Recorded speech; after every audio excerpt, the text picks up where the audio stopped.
Two balls and a strike to count on Taylor. Reyes fires, swing and a drive, deep left field. It's his way back. Welcome up, Chris Taylor. Hi, everyone, and welcome into a breaking news episode of DodgerHeads Live, presented by DodgerBlue.com, which is part of the Medium Large Sports Media Network. I'm Matthew Moreno. Joining me on this unexpected show are Blake Williams and Anthony Witrado, and I see the chat is off and running already, and we're, of course, here to discuss the Dodgers reported trade. It's not official yet, but, of course, if Jeff Passan is putting it out there, then it's just a matter of kind of dotting the I's and crossing the T's. But if you have not heard, the Dodgers are trading Gavin Lux to the Cincinnati Reds for Mike Sirota, who, interestingly enough, is a former Dodgers draft pick, and they're also receiving a compensation pick in the upcoming draft. Anthony, I want to go to you first, just because Blake and I, we happened to discuss Gavin Lux kind of at length on Sunday night's live show, and I'm seeing a lot of the same people in here, so I don't want to completely bore them with us rehashing it. So I want to get your perspective, kind of just on everything. You know, I think the general sense is the writing was on the wall of just because of the depth pieces the Dodgers had, obviously the Kim signing, that something was probably going to happen with Gavin Lux. Yeah, you know, I think once that signing happened, you sort of understood that something was going to have to fall. And was it Lux? You know, what did it mean that they were going to sacrifice Kike Hernandez? If that was the plan to re-sign him, so there was I think there was still a lot of uncertainty there, at least from our side. Maybe the Dodgers understood that once they made that call, that they did have interest in Lux and that they were going to have to pull the trigger on something, in that arena. I was a little bit wrong on this. I said that I didn't think that he wouldn't get traded. I thought that they would keep him until something significant came through. Like the Devin Williams thing made sense to me, right? That he was included in those talks, according to reports. So I thought it would be somebody like that, like kind of a bit of a needle mover, maybe not a complete superstar, but not necessarily a prospect. So in that way, I was wrong, and I'm a little bit surprised by that. But it was a numbers game. I really did not think that they were going to, given the way they had committed to him in the past couple of years, before the injury and then coming out of the injury, and then also the way they had committed to him in public this offseason, I did not think the move would be strictly to sort of like clear space. And while Sirota is a prospect, this feels like a clear space kind of move, and so a little bit surprised in that sense, not necessarily surprised that he got dealt. But it felt like the writing was on the wall once the other signing happened. Yeah, Blake, let's dive into kind of the point that Anthony hit on in terms of the return for Gavin Lux, because obviously, as you and I discussed kind of different scenarios on Sunday, there was the possibility the Mariners were mentioned as having interest, the Yankees, and I think was it Jim Bowden or Bob? I think Jim Bowden threw out there that not to maybe put Gavin Lux on the Reds just yet. He potentially could get flipped to the Yankees still at some point. That, of course, I don't think it would involve the Dodgers unless this unexpectedly.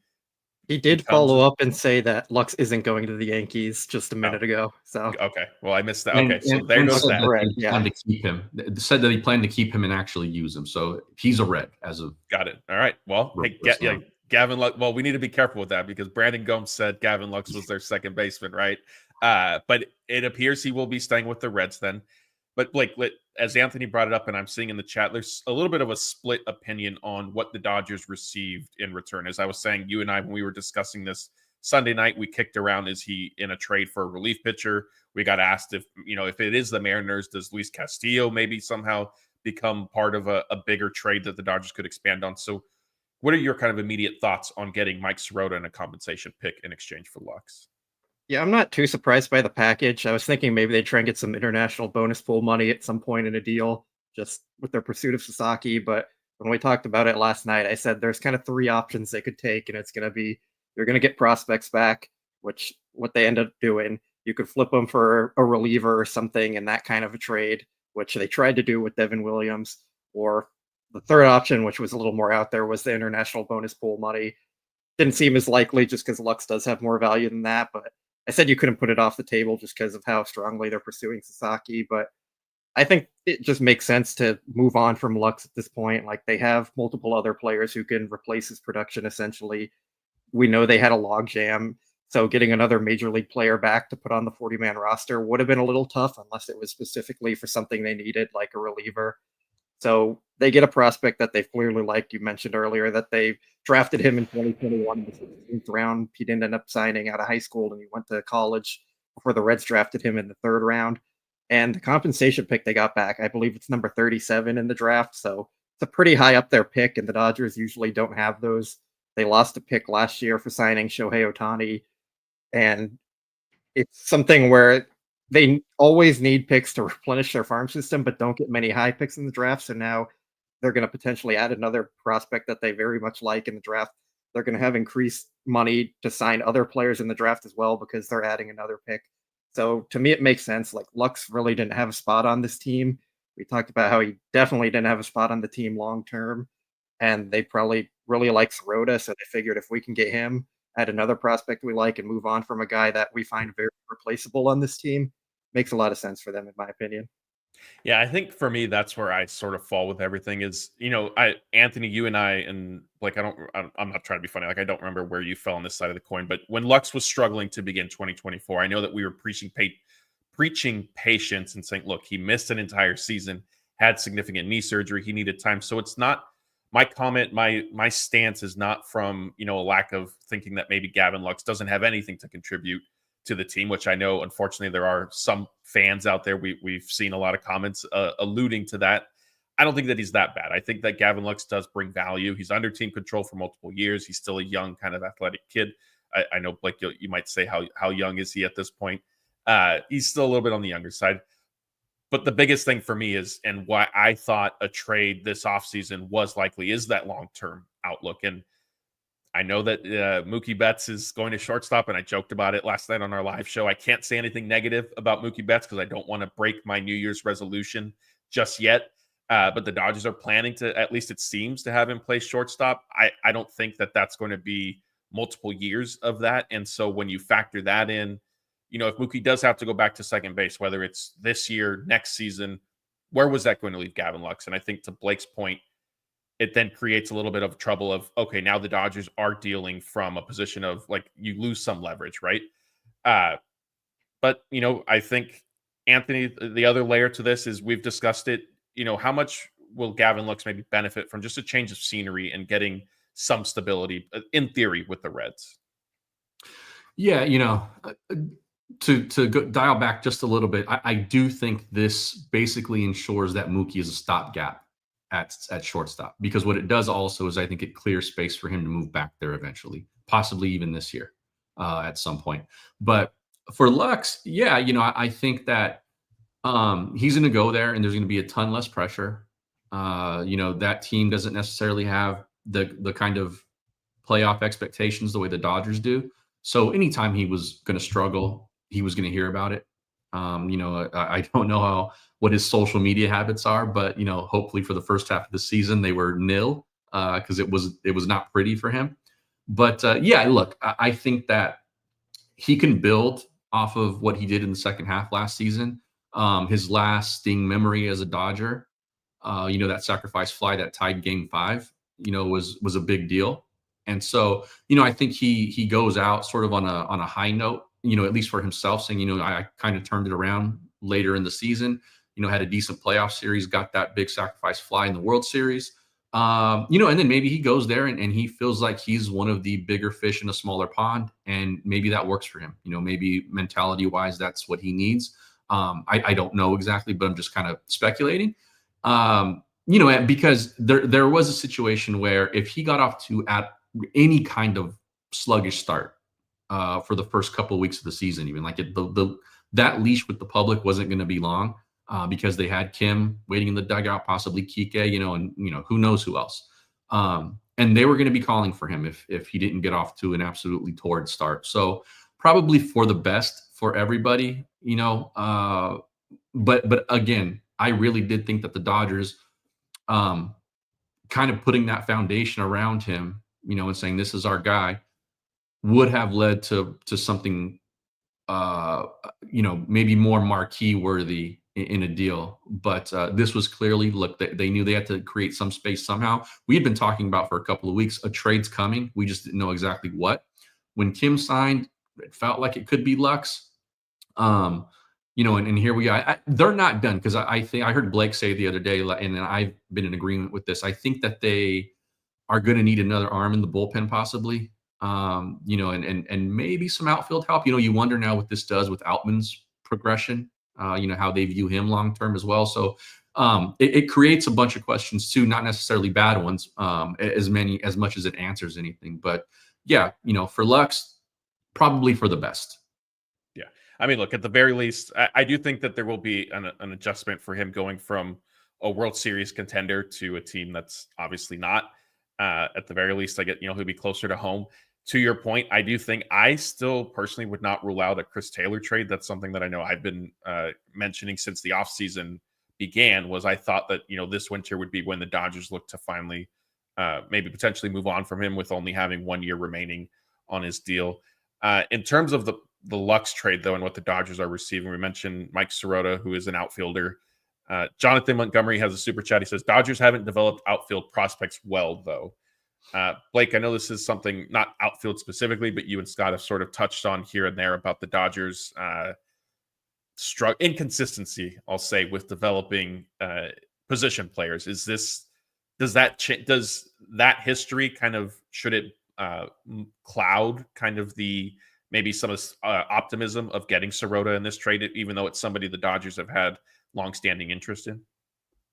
I don't think so, because as much as we have criticized them for not developing position player prospects recently, there is some context that needs to be taken in here, that they're drafting late at the end of every draft. They did just draft or develop Andy Pajes pretty well, and they have traded a lot of guys away and haven't really given anyone opportunities. So you still got to keep trying. Even if you're not developing guys well at one point, you're probably going to have those stretches throughout some points in time. And you can't just give up on developing guys. So if you think someone can end up being a difference maker and you can get him for a guy who's very expendable off your roster, then it's a move you probably go and do and don't look back on. Whether he actually works out probably won't happen, just because that's the reality of prospects. They generally don't work out at a very high level. I think that also plays into the Dodgers struggles developing prospects too, because most of them just are busts. That's the reality of how it goes. And if they like him, I don't really have a problem with going to get him. I would have preferred a Devin Williams type trade, but they would have probably had to include someone like Gonsolin to beat what the Yankees offered and that kind of deal with the starting pitcher and a middle infielder. So I don't think they're willing to go that high on the trade for a reliever. And it's just adding to a farm system that's already good. And even if they don't develop him to be a major league player, he could be a guy they move down the line in another deal. When they traded Matt Kemp and Puig and everyone, they got Josiah Gray, and they ended up moving him and drawing a blank on the other player they got. But from the that whole I forgot that whole trade was all those deals. They just end up leading to other trades down the line as well sometimes. So it's not necessarily just developing for the major league roster. Sometimes it helps you go get another player you want from a different team. Yeah, jumping in here real quick. I think if you go up and down any organization's prospect list and see which guys actually turn into wherever you put that bar in terms of the prospect panned out all-star or just productive everyday kind of player, whatever, the hit meter on that is low. It's not a Dodgers thing. And I think where the Dodgers excel is developing their prospects to a point that other teams covet them, that other organizations are interested in those players. And we're seeing less and less in terms of homegrown guys be up here, but we've also on this roster have a ton of reclamation projects that literally any team in baseball could have claimed. And the Dodgers turned them into either all-stars or just really productive players on both sides of the ball. And the other thing about that is it's capital, like Blake mentioned. Maybe they flip guys a little sooner, or guys are blocked like Michael Busch, and they end up dealing him somewhere else for something. Those guys, just because they don't end up breaking into the big leagues with the Dodgers or becoming household names with the Dodgers, doesn't mean that they don't have value. So that hit miss rate for the Dodgers versus what other organizations see, it's not out of the ordinary. Yeah, and I think one thing I'll add to this too is Andrew Friedman. Under Andrew Friedman, the Dodgers typically have done pretty well in terms of trading like they haven't traded I know Yordan Alvarez is the big exception, but they haven't traded a bunch of prospects who go on and establish these all-star careers, right? And then you look back at the trade and you think, man, what were the Dodgers doing? How could they have done that? And so that's, I think, another layer to it. Yes, maybe they aren't necessarily, even if their hit-miss rate with prospects falls within the range, the normal scale of other teams, you layer in, they're also not getting killed on a bunch of trades, which is noteworthy, because I think if we're sitting here saying they're trading so-and-so to get this player and that guy ended up developing and the Dodgers got nothing, like that also becomes a different conversation. That's not really happening to them. They typically do that to other teams. Sure. Yes. Great point. Yeah. Great point. Anthony, I'll stick with you. Second base now, obviously, is open, and indications, at least so far, Fabian Ardaya just sent out a couple minutes ago that the plan appears to be still keeping Mookie Betts at shortstop. Obviously, there's an opening at second base now. There are a bunch of different options, so I know I'm putting you on the spot a little bit. Who do you see, as we sit here on January 6th, kind of filling in as the quote-unquote everyday or regular second baseman? Based on what the roster looks like now, let's assume that they bring back Kike. I think it's still Kim's to lose. I think they really like guys like Taylor and Kim in the roles that they've been playing. I think that's where they can extract the most value from those guys. And so while Kim can play multiple positions, I think right now this path was cleared because of him and for him. That doesn't mean he's necessarily going to be the guy, but I think he's going to have first right of refusal based on his results, right? Like I think that's the reason why this trade happened when it did. I think that they possibly could have waited and drawn this thing out to spring training or even a little beyond to try to get, maybe a little more value for Gavin Lux, a guy who, was a no trade kind of guy, like, off limits type of prospect at one point. So, I think given the timing of this, it shows that they're thinking that they're going to give Kim every opportunity to win the job out of spring training. Blake, is that your answer too? Are we going to get into Nolan Aaron? No, I'm kidding. Yeah, I think the likely outcome here is we see Kim and Miguel Rojas platooning quite a bit at second base there. They kind of needed a spot for Rojas after, like, Mookie's locked in at shortstop now, essentially, is what they're saying. So you're not going to, take Mookie off shortstop to give Miguel Rojas a day here and there. So he's still going to need at-bats and factor into their plans. He works out as a platoon with Kim at second base. I think if Kike comes back, he's going to platoon a lot with Max Muncy at third. They liked his defense there a lot, but Kike could also slide into the mix sometimes at second base. But you kind of have a three-man group there at second base. And I think you're going to get equal to, if not better, production than what you're getting from Gavin Lux with those three guys. And even if you lose some ability offensively, like a downgrade with Kim there playing more than Lux would have with the bat, I think we're all kind of predicting Kim is going to regress a little bit from what he has been, just because that's how it happens from the KBO to MLB. So you're still getting a defensive upgrade with Kim. You're getting a base running upgrade with Kim.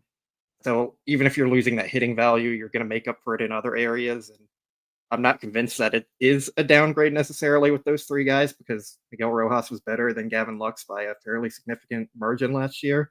He's a better defender. Kim's a better defender. Kike might be a better hitter than Lux with his glasses after we saw that. He kind of broke out. So I know I'm the down man on Gavin Lux, but I don't really see him as more than a league average type player. He wasn't great defensively. He's not a good base runner. So what's the value there in a platoon guy who's only hitting off righties, who doesn't have versatility? He's not moving off second base because he can't play any other position. So he just didn't really fit on this roster and he's not the type of player that they necessarily like to keep around. So I thought it would happen sooner rather than later. Yeah, I mean, I agree with you. I felt once they signed Kim, I think that certainly changed the calculus this offseason. And at that point, I think a Lux trade became pretty likely, certainly before opening day. We have a super chat from Zenji. It says, I wish Lux the best, but this is our window to win 3, 4, 5 championships, and he was average. Let's get Robert Jr., Tanner Scott, and Sasaki. Yeah, I mean, look, I'll pose this question to both of you, and then we'll take a few questions from the chat. And thank you to everybody. We have over 3,800 people with us right now on YouTube, Twitter, and Facebook. I know this was obviously a breaking news show, so not planned, middle of the day, and we appreciate everybody who is joining us. And if you're listening after the fact, we appreciate you guys, of course, as well. Blake, what's the kind of next move that maybe you see the Dodgers making? I think the easy one is they re-sign Kike at some point. Obviously, there's a 40-man roster spot that is now open, or do you think they maybe circle back with Tanner Scott and try to get that done, or something else? I think the next move is a reliever, unless we're considering Roki Sasaki here, because that timeline's coming up from the 15th to the 23rd, where he's going to have to sign. Don't know how soon Tanner Scott's going to sign. It seems like he still has a pretty big market and a lot of teams trying to get him. But I think a reliever is their next main target. Brandon Gomes did talk about that and said like that is an area they're looking to upgrade. So whether it comes via trade or free agent signing, I think we're going to get one of those at some point in maybe the next month or so and kind of go from there. I don't think Kershaw and Kike are going to re-sign till later in the offseason, like right when spring training's starting, and they could put guys on the 60-day IL to open up space on the 40-man roster. I think they kind of have an understanding with both those guys that you're going to come back, just give us time.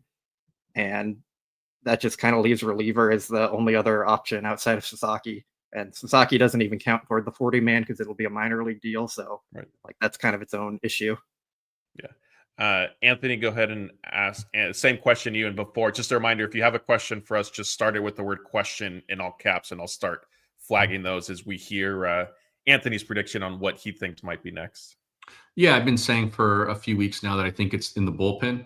I didn't see this Kim thing coming. Which obviously means that I didn't see this Lux thing coming before that deal was made. So I think the next need that they are going to have to address is in the bullpen. I would like Tanner Scott. It's not my money. I don't know if they go there on a reliever because it feels like his market is just kind of continues to expand as we get later into the winter.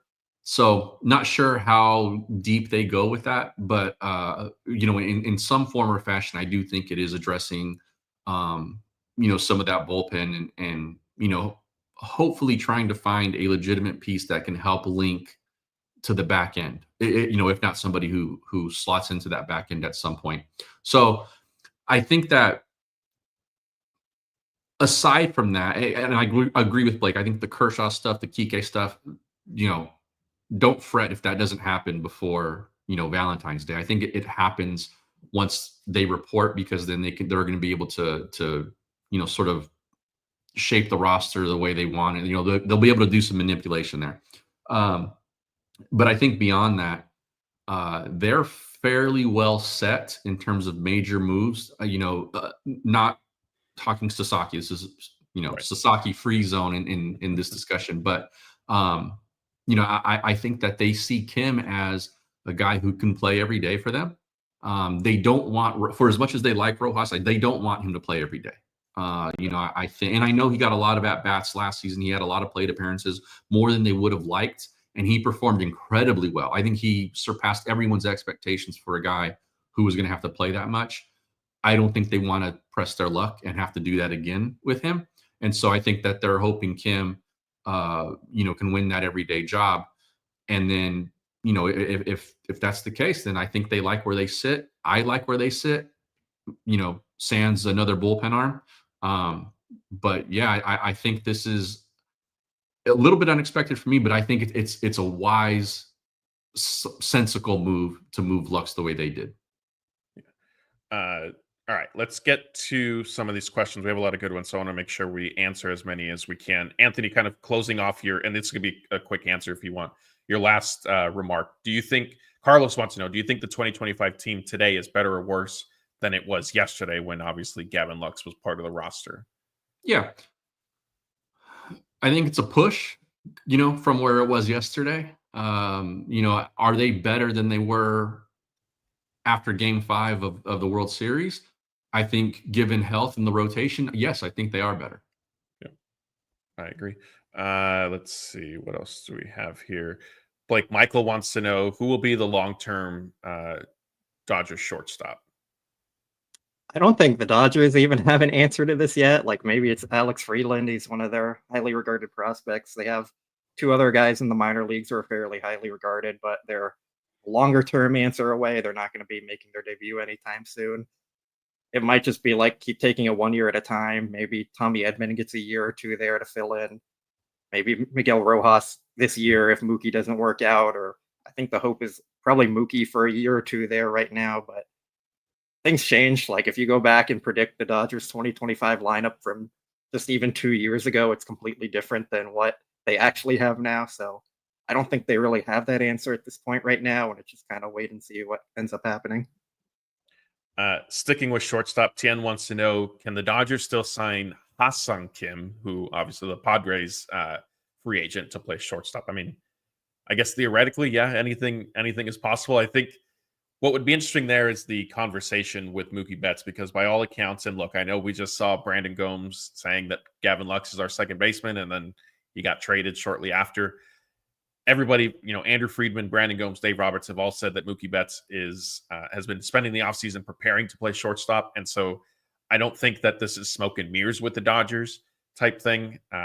But, I guess you never necessarily know. But that one would surprise me if they went before opening day, if they actually said, oh, actually, Mookie, no, you're going back to second base again. Or, I don't think right field is in the equation anymore, but you're going back to second base because we decided to sign Ha-Seong Kim to play shortstop. That's not something I see happening. I think Mookie also wants to play shortstop, which is a factor in all this. I don't know if either one of you guys disagree, then feel free to chime in.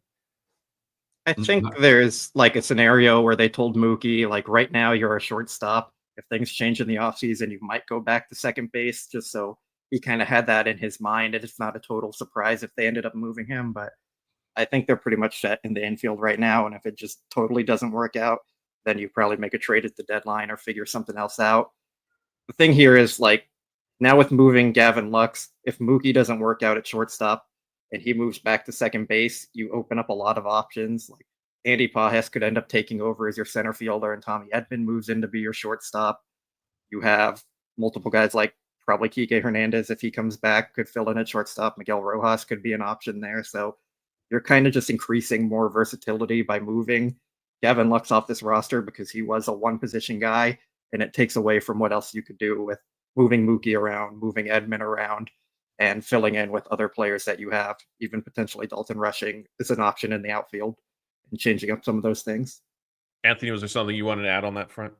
Yeah, I think, we said it when the announcement happened with Mookie at short, is that I think this is them throwing him a bone and saying, look, you've been talking about this for years. We know you wanted it. We've put it off and put it off. We feel like now we're in a position that we can make this happen for you, with the caveat that, look, if something comes and we can get a legitimate all-star level type of shortstop, we're going to explore that.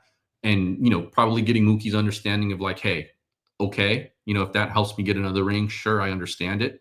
But I think Blake is also right in that the Lux deal was also, we talk a lot about roster flexibility with this organization, and this gives them a lot more.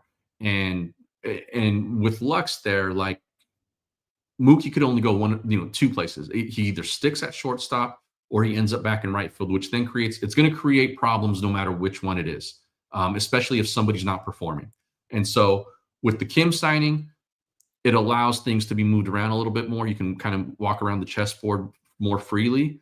And it allows Mookie Betts the possibility of staying in the infield, even if it's not at shortstop. So, yeah, I think that it's his position as of right now. It's got to be something that really moves them. It's not going to be like, the equivalent of like a Miguel Rojas is available, so we're going to go get him. Like it's going to have to be somebody, for lack of a better name, like Adames, who comes available. Something like that has to happen.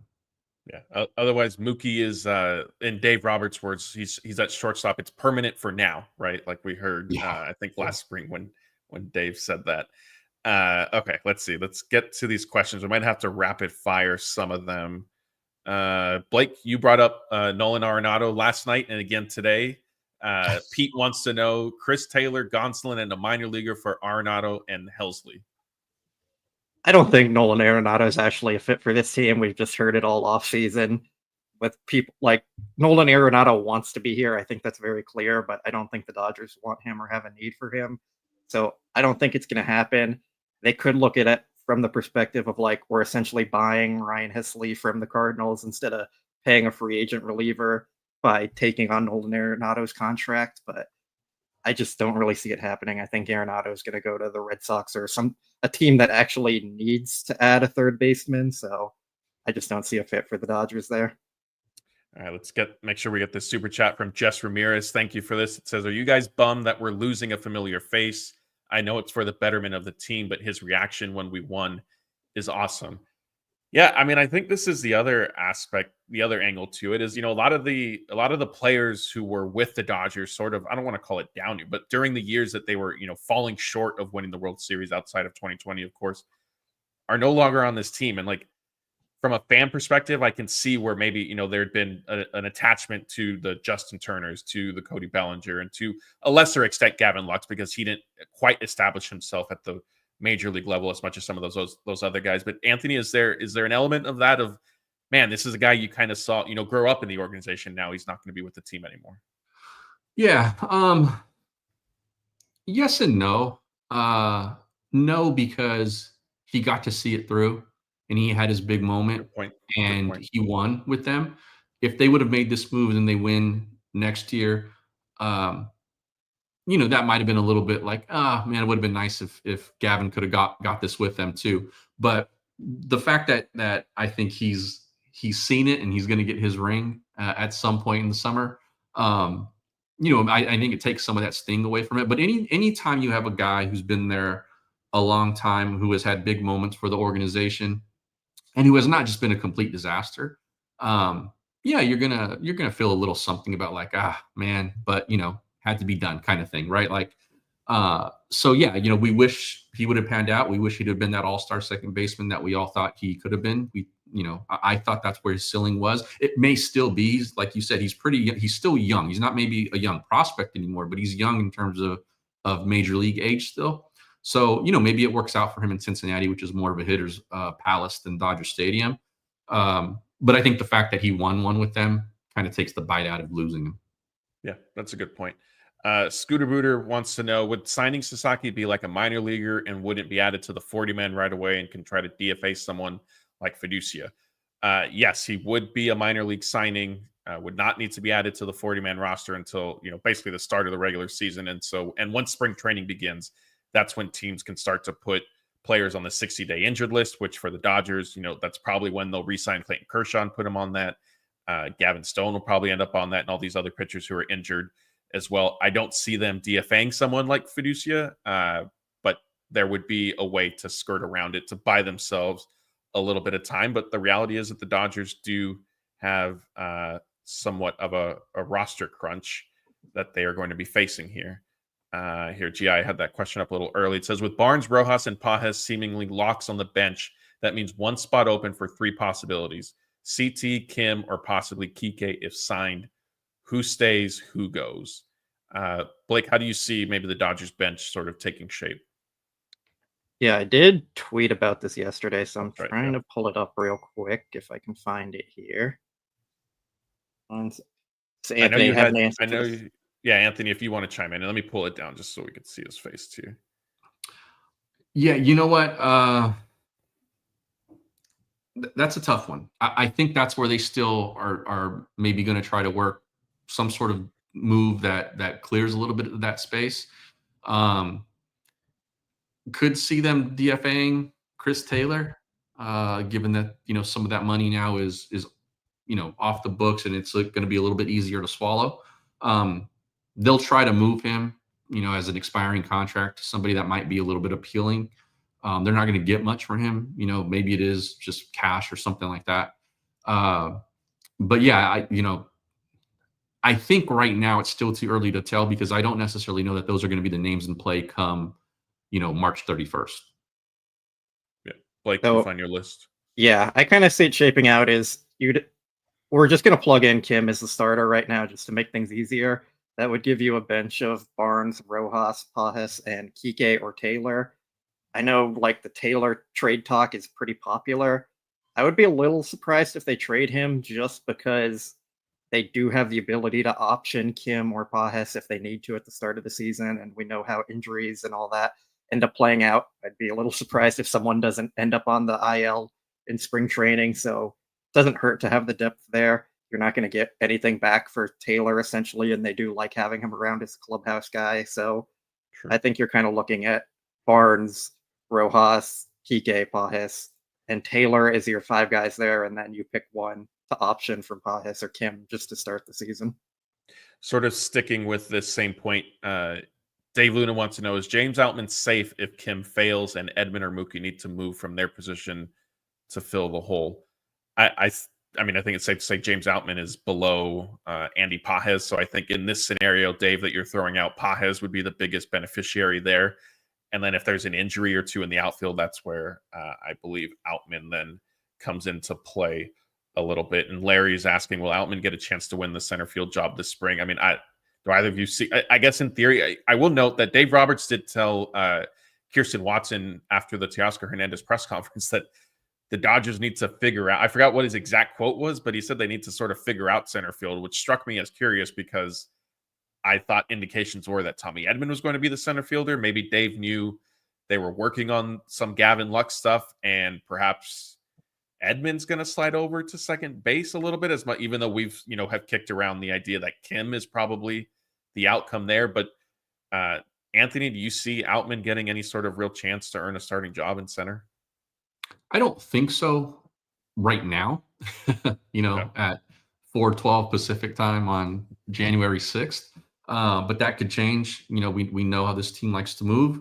But yeah, I think he's essentially played himself out of the opportunity until like they have a significant, like a real need for him and be like, okay, like you're now going to have another shot. His next shot, I think, is going to come based on need and not necessarily like his performance, if that makes sense. I don't think he plays his way into the lineup. I think it's going to be a matter of like somebody gets hurt or something like that. Yeah. Real quick, I would kind of disagree there. I think if Outman is clearly the best option in spring training, I don't think they'd hesitate to necessarily move in Tommy Edman to second base and have Outman start the season in center field and then kind of go from there. I think we're not expecting Kim to come in and be like a league average hitter. He's going to have some struggles more likely than not. And I think, like what we talked about earlier, moving Gavin Lux allows you to keep options open for how you want to align the team. So if Outman just comes in and performs very well, it's not hard to move Tommy Edman in from center field to second base and put him out there and give him a shot. Whether that's like giving him the opportunity to earn it, he's probably on the outside looking into that. But if he just lights up spring training, I wouldn't be totally surprised if he gets a chance there again. But is it, I mean, yeah, but the if conversation more like Pajes and Outman, like, is he going to outperform Pajes though? I don't think it's going to happen, but I don't think the Dodgers are like necessarily locking it out if he comes in and tears up spring training. They have options. I've been part of enough debates. I've read enough debates between you, Daniel, and Jeff. I know what you're doing here. You're playing both sides of the fence so that you can say I knew Outman had a shot. I don't think Outman is good or gonna make. I was like the down man on him after his good season. I'm just saying, if he is the guy who comes in and performs the best in spring training, I don't think they'd necessarily hesitate to give him a shot there. If Kim's struggling, if Pajes struggles, if things don't go right, like he's just an option on the roster. And I think the Dodgers are open-minded enough to say, if he's the best option at this moment, we're going to go with it instead of locking someone who's more unproven into the mix as well. I mean, it sounds like though we're talking about like Outman performing in spring training and Kim struggling during the season. So I think if Kim is still trying to find it during spring training, that doesn't necessarily mean he's not going to get the job, right? Like that's how I see it. And so like if Outman hits 500 in spring training, that's what I'm saying. I don't think it necessarily means he's gets that opportunity come opening day. I think it's going to take. He's going to have to continue to perform wherever he's at during the regular season. And in that regular season, Kim's going to have to struggle. And I think like, I'm going to needle you a little bit. I think this is also like saying, if Outman does this, and that, like you could have said that if Gavin Lux in spring training hit 500, do the Dodgers make a trade? Like it's what I think you're projecting for Outman is what I don't consider likely, is where I'm kind of giving you a hard time and saying, well, yeah, sure. If Outman hits 800 in spring training, we know the defense is there, then sure. but what are the odds of him outperforming Pages is where I was pushing back. I did say it's unlikely. I don't think it's going to happen. I'm just saying I think there's a world where the Dodgers could say we think Outman is a better option than Kim at this moment, and they end up putting him in center field and moving Edman into second base. I don't think it's going to happen. I just wouldn't totally rule it out that there's no chance unless he's not on the roster. Okay, so I know you're a big Marvel guy, so you're throwing the multiverse at us right now, saying in another world, maybe James Outman is the Dodgers starting center fielder. Sure. I'm just saying there's like a 1% chance. Okay. Let's get to this super chat, Serge. Sage Roots, I apologize for the delay. It says, if the A's pick up the phone and ask for a package for Mason Miller, what's the deal you ship out for him? I'm terrible at this stuff. I don't know if anyone has any sense of what it would take to get Mason Miller. Go for it. I'm sure they'd ask for Dalton Rushing, Bobby Miller, and something else, and they wouldn't be unjustified asking for that. But I also think the Dodgers would probably hang up the phone at that point. Yeah. So I don't really see it happening. Yeah, and that sounds like what the price tag has already been sort of set at with the A's. I don't think they're serious about dealing him. I think it's a situation where like they tell the opposing team or the other team, here's what we want. And if the other team says yes, they like cover the phone and go, they said yes. Like, it's one of those situations. But yeah, I agree with Blake. Like the price tag is going to be astronomical for him right now. Yeah. All right. Let's see. Circling back real quick. Our buddy Scott, who's at the gym right now, says there's a world in that Gavin Lux is the LED shortstop, and we, in all caps, aren't in it. So Scotty's not in the multiverse right now. All right, we have a few more here, and then we're gonna shut this off for today. Nade's doctor wants to know, how soon can we expect to hear news about Cartaya? So his clock started, that was Friday, right? And it was a week from being DFA'd that the Dodgers could potentially work out some sort of trade if he doesn't get claimed off waivers, and they could send him outright to the minors at that point. And he would stick in the organization. He would not be on their 40-man roster, which would be kind of the big benefit for the Dodgers. Either one, Anthony, I'll come to you because Blake and I sort of discussed Cartaya a little bit last night. What do you think is the most likely outcome with him? Do you see a team, the Dodgers, working out some sort of trade, or is he likely to just kind of clear through waivers and stay with the organization? I think some team would want to take a flyer on him. They're not going to get, these kinds of trades don't really bring much, but yeah, I think given the pedigree that he has, I could see another team saying, you know what, hey, like we're going to need a backup catcher soon. Like maybe this guy can play here still, and they explore something there. I see that as being the likeliest scenario, just based on catchers are always, they're the last guys to like really fall off because teams are always looking for those kinds of guys. So I would expect that before I expect him back with the organization. Yeah. T wants to know Dodger Stadium construction details or updates. What are they adding? So there isn't much information out there. From the best of my knowledge, what I've gathered is they're certainly renovating the clubhouses for both sides, the weight rooms, the training rooms, that type of stuff for the players, kind of behind the scenes things that Dodgers clubhouse I didn't think was too bad, but it obviously the team is, you win a World Series and there's some renovations that you can go through. So they're fixing it up for the Dodgers and visiting players as well. A couple more here. Simple Brandy wants to know, who is our left fielder? Blake, I know Brandon Gomes kind of shared some insight on that when we were at the press conference on Friday. Oh, did I lose you guys? Or did we lose Blake? We might have lost Blake. Yeah, I think Blake is frozen. Here, let's see. Let's take him off the screen for now. So to answer that question, Michael Conforto is going to be the left fielder. Teoscar Hernandez is moving to right field. Anthony, do you have any strong takes in with any of that? I think the biggest news with it is basically the Dodgers confirming that Conforto does seem like an everyday player. Yeah, back in like November, we were having one of these debates about the outfield, and I said, and they had just signed Conforto like that week or the week prior, and I said, you guys, it's possible that the left fielder's already on the roster.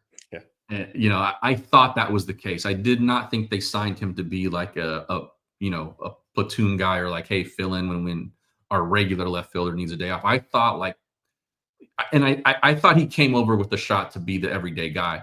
And so, yeah, I'm fine with it. I didn't mind it. It's left field.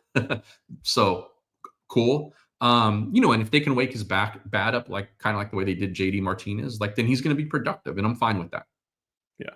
All right. We have a super chat here that I want to make sure we get. Jess Ramirez, I think you had one earlier, so thank you. All a batter needs to do is stare at Bobby Miller the wrong way, and he falls apart.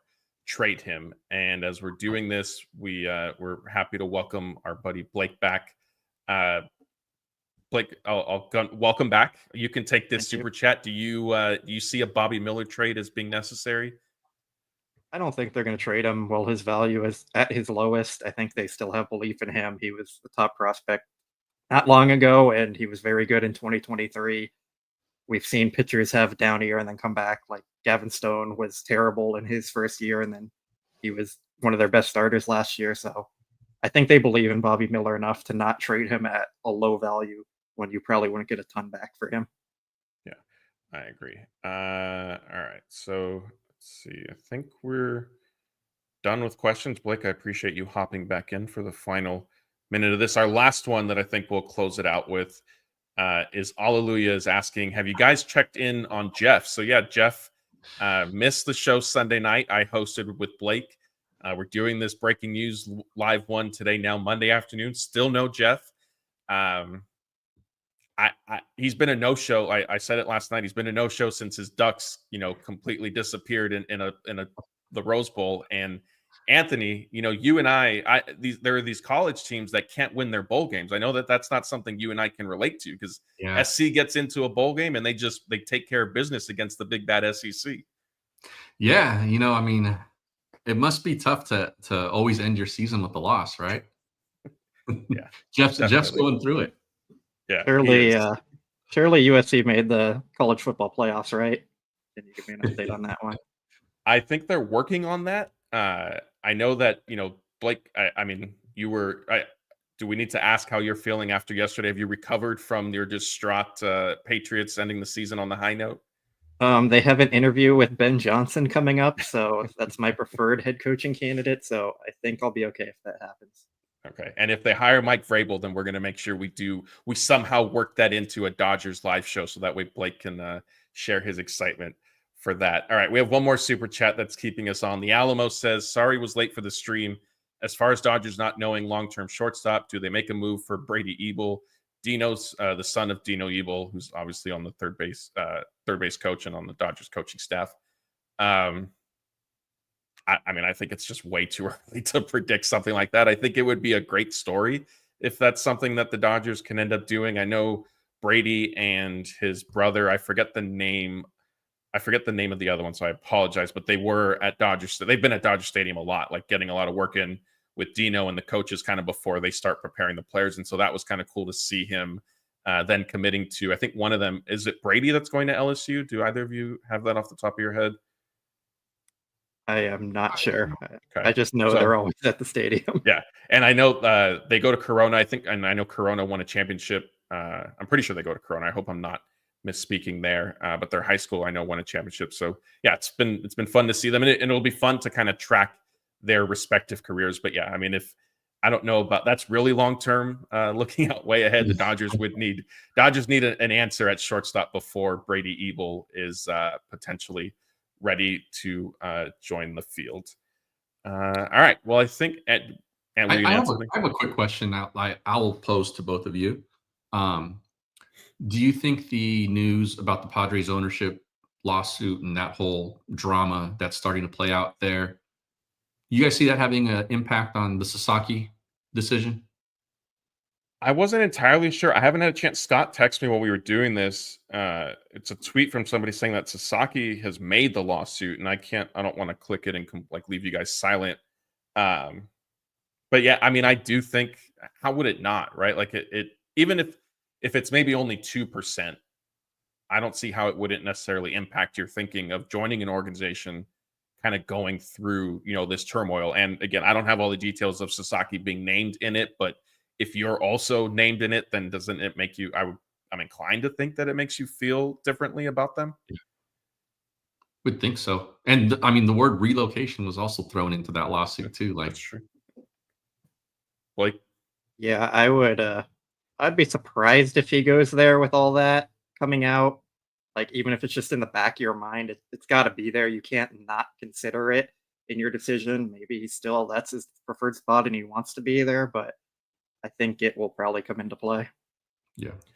And I think the other aspect of it too is, does he want, there's been a lot's been speculated about what Sasaki wants or maybe wants to shy away from with media coverage and things like that, and how things have gone in Japan with some of the tragedy that he has dealt with. If you're signing with a team and this is hovering over them, like, even if, like, I don't think this is going to be resolved quickly. And so do you want to be pitching for a team where, maybe it's not just baseball questions, but it's also, what is the clubhouse like given all the speculation? Like, I don't know if that's something he would want to deal with.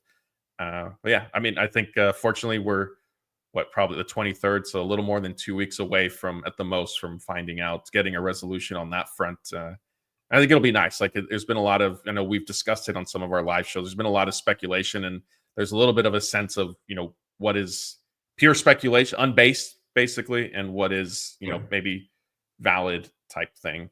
Here, we have one more question on this topic that we could get to. Wrong one. It says, I'm Hero. Is Sasaki waiting so long to sign because he wants his press conference to be on the field like Shohei's and Yamamoto's? Blake, you and I have seen the Dodger Stadium construction, so I know we probably have an idea of where it would happen. Yeah, it would happen in the stadium club, but Sasaki has not signed because he's not allowed to until the 15th. And from that point, he only has until the 23rd to sign. So he hasn't signed because of MLB's international signing rules. Yeah. And that's the only reason. Yeah. What I was a little surprised with was Joel Wolf saying he wasn't going to sign on the 15th. But I guess I know, Anthony, you were on the show when Jeff put on his tinfoil hat during the winter meetings. And so maybe it's more of just needing to make sure that every team has a shot at Sasaki, a fair shot, before he potentially makes a decision that I think the three of us believe is certainly leaning one way. But we'll have to see. Like I said, a little over 2 weeks away from having an answer there. So, yeah. All right, that's going to do it for us. Again, thank you. We got up to over 4,000 people on this kind of unplanned late afternoon. Could we call it midday? Not midday, early evening live show. If you missed it, Gavin Lux is being traded to the Cincinnati Reds. The Dodgers are getting Mike Sirota, who they previously drafted. He didn't sign with them, though. He went to school and then was picked later by the Reds. And the Dodgers are also receiving a compensation draft pick. If you joined us late, this video is going to be up on YouTube. If you want to podcast it, we will have it available on Apple, Spotify, wherever you get your podcast as well. As a reminder, if you are on YouTube, please be sure to hit the like button on this video, subscribe to the channel, ring the notification bell, all that good stuff. We were poking some fun at Jeff a few minutes ago. He will be back Tuesday night for our planned live show. I'll be on with him. So we'll get Jeff's, maybe he'll talk about the Ducks, maybe not. We'll see how much I push him, but he certainly, at the very least, will have some Gavin Lux reaction to share with everybody. So be sure to join us for that. So once again, that's Blake, that's Anthony, I'm Matthew. We appreciate you guys, and we'll see you next time.